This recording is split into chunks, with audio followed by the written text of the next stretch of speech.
Welcome to our channel.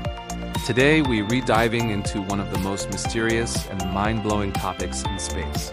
How do black holes merge together? Black holes are regions in space where gravity is so strong that nothing, not even light, can escape. When two black holes get close, they start circling each other at incredible speeds. This process is called an orbital dance. As they spin, they send out ripples through space called gravitational waves. These waves carry energy away, which makes the black holes slowly move closer and closer together. Finally, in just a fraction of a second, they collide and merge into one massive black hole. This collision releases an enormous amount of energy, sometimes more than all the stars in the universe combined for that moment.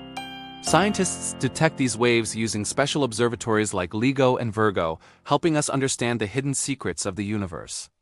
So the next time you think about black holes, remember, they don't just exist alone.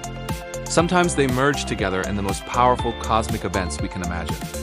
Thanks for watching. Don't forget to like, share, and subscribe for more amazing space discoveries.